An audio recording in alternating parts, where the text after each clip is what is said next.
Hello everybody, today we will be talking about the Seattle Kraken and whether or not they'll make the playoffs in their inaugural season. Now before we start, please make sure to like this video and subscribe to the channel. Now let's get to it. So, the Kraken right away look complete, but who will their starting goalie be? Well, you have Chris Driedger and Philip Grubauer as the two listed goalies, and neither one has had a real chance to be a true starter in the NHL. Now, Grubauer, did get to play as a starter last year for the Colorado Avalanche and played 40 games, which was the most in his career. Meanwhile, Driedger has only got 38 games of NHL experience.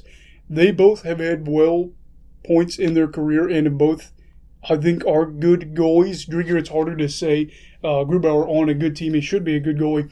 But combined, they will have a cap hit of $9.4 million, which is the fifth highest amount spent on goalies in the NHL, behind only Montreal, Florida, Tampa Bay, and Dallas. So, considering the league average is only $6.6 million spent on both goalies across the league, who is going to start in net for the Kraken? My money is on Grubauer, as he signed a 6-year, $35.4 million deal that is actually being reviewed revised, as there was a collective bargaining agreement violation, which is more commonly known as a CBA. So, anyway, he's getting paid more and is on a longer deal with way more NHL experience. In fact, Driedger only has about 18% of games experience compared to Grubauer so far in his career.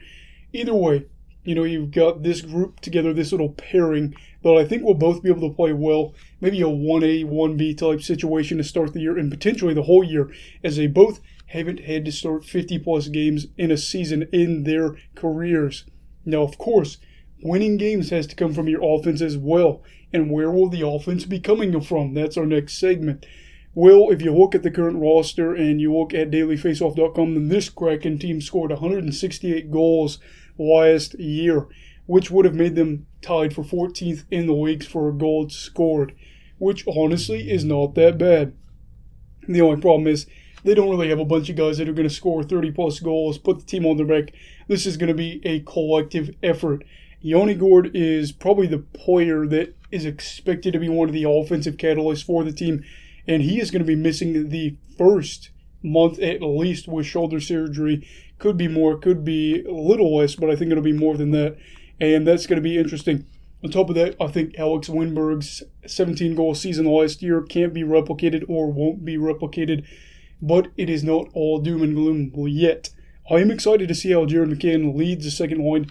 At 25 years old, he's coming from Toronto, never played a game for him. He got traded to Toronto from Pittsburgh, and he was part of this expansion draft. Overall, though, I would say that he's going to be somebody that you should keep an eye out for, and I expect Seattle probably to finish in the middle-ish of the league for scoring. They might not be a top 10 or maybe even top 15 team, but I couldn't see them dipping below 20, 22 in that range, something like that. I do think they'll have enough offense to get the job done most nights. Now, being a team that can't score a ton isn't a bad thing, but being a team that is unable to make a trade is, however, the Kraken, not the Lightning, the Kraken are not in that position, as they are in a really good spot to make a trade to make this team better. Seattle has over $9 million in cap space left and could use it to bolster their offense, as the blue line probably won't contribute a ton of goals for them. So what could the Kraken do through a trade? There's a few exciting options here. One name that's currently been circulating around the league is Kevin Lebank of the San Jose Sharks. Kevin is 25, and he has shown promise in his young career. And he had a big season to remember in 2018-19, where he put up 56 points while having an average time on ice of 14 minutes and 1 second. That is crazy. And, it's been a little hard for him. It's not been that success the past few years, but he is a guy that I think if Seattle was able to take him, they would be able to protect his defensive game and then allow him to play more offensively. Lebank has 3 years left on his contract at $4.725 million, meaning leaves a little bit more cap room for them to get another deal potentially. And the good thing is, while that contract isn't a lot of money and it isn't long, those are two good things because it's not going to kill the team down the road. San Jose is spending a lot of money on players, and it hasn't exactly gone their way recently, so maybe they think about giving him up and letting him move up the coast. We'll have to see. There are other trade candidates too, such as Yoni Gourd. I know it's unthinkable, but think about it. He is a guy that is a UFA after this year. If the Flames are looking to miss the postseason again, maybe the Flames decide, hey, we can't get a deal done, let's get some assets. Now, that will be crazy. I don't know what would happen there. We'll have to see. Now, one that might actually be realistic is Jake Debrusk from the Bruins. His offensive game did dip a little bit last year, and he is an RFA after this season. He's a guy that is under the radar. I don't think the Bruins are... I don't know what the Bruins view him as, but I don't know if they view him as a part of their future long term. Now, I think he had 27 goals 2 years back. The Kraken might be able to make him a little project, give him some time, maybe even give him middle six, maybe top 6 minutes as like a second line guy, maybe. I don't know, we'll have to see, but why not? We'll have to see. And again, this is one of those things. The Kraken could be able to do that, play around with the roster a little bit, make a trade, maybe be bold enough to go out and get a big name. We'll all have to watch out for that. So, do I think the Seattle Kraken will be making the playoffs in their inaugural season?